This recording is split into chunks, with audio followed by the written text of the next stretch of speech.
Bismillahirrahmanirrahim. In this chapter, we begin discussing the blood cells and the cells of the macrophage system and the lymphatic systems. We first present the functions of the red blood cells, which are the most abundant cells of the blood and are necessary for the delivery of oxygen to the tissues.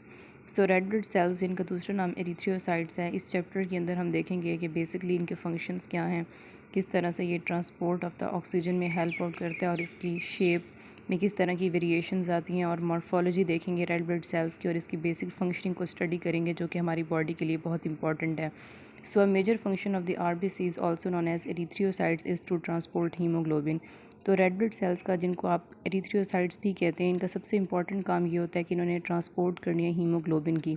इसका मतलब ये है कि अगर haemoglobin की transport के लिए RBC ज़रूरी हैं, तो अगर किसी भी तरह का मॉर्फोलॉजिकली कोई डिसऑर्डर आता है रेड ब्लड सेल्स के अंदर, तो उसकी वजह से जो ट्रांसपोर्ट है हीमोग्लोबिन की वो नहीं हो सकेगी, क्योंकि अल्टीमेटली हीमोग्लोबिन ने ऑक्सीजन की ट्रांसपोर्ट करानी होती है, which in turn carries oxygen from the lungs to the tissues. तो ऑक्सीजन जो कि हर एक टिश्यू ऑफ द बॉडी तक जाने के लिए ज़रूरी होती है थ्रू द ब्लड कैपिलरीज़. तो अगर किसी भी तरह का डिफ़ॉल्ट रेड ब्लड सेल्स में होगा, तो उसकी वजह से ट्रांसपोर्ट ऑफ हीमोग्लोबिन और अल्टीमेटली ट्रांसपोर्ट ऑफ ऑक्सीजन जो है वो बॉडी के अंदर नहीं हो सकेगी.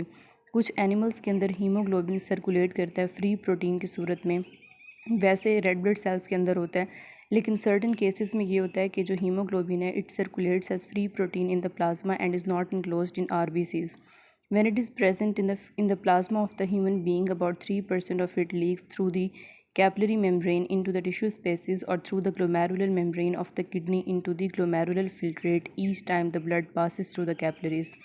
वो ये कह रहे हैं कि जिस वक्त ये फ्री होता है, फ्री फॉर्म में होता है, तो अबाउट 3% इसका लीक कर जाता है फ्रॉम द टिश्यू स्पेसेस, यानी कि कैपिलरी मेम्ब्रेन में से लीक करेगा टिश्यू स्पेसेस के अंदर, और थ्रू द ग्लोमेरुलर फिल्ट्रेट, जहाँ से ग्लोमेरुलस जो कि किडनी के नेफ्रॉन का एक स्ट्रक्चर है, वहाँ से इसकी लीकेज हो जाएगी इनटू द ग्लोमेरुलर फिल्ट्रेट.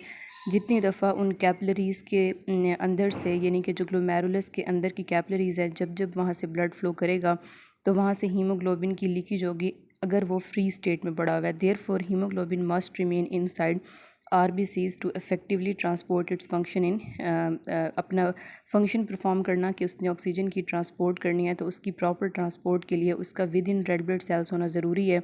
तो फ्री स्टेट में इफ़ेक्टिव नहीं है, क्योंकि इसका जो है वो लॉस हो जाता है अगर ये फ्री स्टेट में पड़ा हो. तो इसीलिए इसका रेड ब्लड सेल्स के अंदर होना ही जो है वो ट्रांसपोर्ट ऑफ ऑक्सीजन सही तरह से करा सकता है और हीमोग्लोबिन सही तरह से अपने फंक्शन कर सकता है. RBCs जो हैं, इसका दूसरा इंपॉर्टेंट काम ये है कि ये कार्बोनिक एनहाइड्रेज एंजाइम होता है जो कि इनके अंदर होता है. तो कार्बोनिक एनहाइड्राइज हमारे बॉडी का एक इम्पॉर्टेंट रिएक्शन है, जिसके अंदर ऑक्सीजन और कार्बन डाइऑक्साइड कंबाइन होकर कार्बोनिक एसिड बनाते हैं. इस एंजाइम के थ्रू जो है वो ये रिएक्शन कैटलाइज होता है. ये एक रिवर्सिबल रिएक्शन होता है, जिसमें according to the need of the body carbonic acid जो है, जो कि प्रोडक्ट है इस रिएक्शन का, वो ब्रेक डाउन करेगा into carbon dioxide and water. और ये जो रिएक्शन है बेसिकली ये कार्बोनिक एनहाइड्रेज की प्रेजेंस में होगा, increasing the rate of this reaction several thousand fold. तो कार्बोनिक एनहाइड्रेज की प्रेजेंस होना बहुत ज़रूरी है, क्योंकि रिएक्शन को ज़्यादा स्पीड अप करने के लिए एंजाइम्स कंपलसरी होते हैं. तो एंजाइम्स की इंपॉर्टेंस ये होती है कि ये बायोलॉजिकल कैटलिस्ट हैं और एक रिएक्शन को जो है वो जो है ज़्यादा तेज़ी से करवाते हैं. So the rapidity of this reaction makes it possible for the water of the blood to transport enormous quantities of the carbon dioxide. अब होता यह है कि कार्बन डाइऑक्साइड जो है इसको टिश्यू फ्लूइड से लाना होता है लंग्स तक थ्रू द ब्लड. तो ये क्या होगा कि इसके अंदर इस तरह से होता है कि कार्बन डाइऑक्साइड CO2 की फॉर्म में ट्रांसपोर्ट नहीं करती, बल्कि ये बाइकार्बोनेट आयन की फॉर्म में जो है वो ट्रांसपोर्ट करती है. You can see over here कि वाटर जो है बेसिकली हाइड्रोजन और हाइड्रोक्सिल आयंस मिल के क्या करते हैं, वाटर बनाते हैं. तो हमने हाइड्रोलाइज्ड वाटर यहाँ पे दिखाया हुआ है, और कार्बन डाइऑक्साइड के साथ ऑक्सीजन कंबाइन और हाइड्रोजन कंबाइन करते हैं, और कार्बोनिक जो है वो बाइकार्बोनेट आयन बनता है. और ये जो कार्बन डाइऑक्साइड होती है ये बेसिकली कार्बोनिक बाइकार्बोनेट आयन की फॉर्म में ट्रांसपोर्ट करती है फ्रॉम द उन टिश्यूज़ से, जो है वो लंग्स तक जाएगी CO2, और उसके बाद जो है ये हमारी बॉडी से जो है वो एक्सपेल आउट हो जाती है. तो ये मैकेनिज़्म होता है कि किस तरह से बेसिकली बाइकार्बोनेट आयन की फॉर्म में कार्बन डाइऑक्साइड जो है from the tissues to the lungs move करती है. जब लंग्स में जाती है तो it is reconverted into carbon dioxide, और उसके बाद ये एटमॉस्फेयर में रिलीज़ हो जाती है through the process of expiration. इसके अलावा हीमोग्लोबिन का इम्पॉर्टेंट रोल है एसिड बेस बफर के तौर पे एक्ट करना, और ये इम्पॉर्टेंट होता है, यानी जो भी प्रोटीन है उसमें ये प्रॉपर्टी होती है कि वो एसिड बेस बफर के तौर पे काम करता है।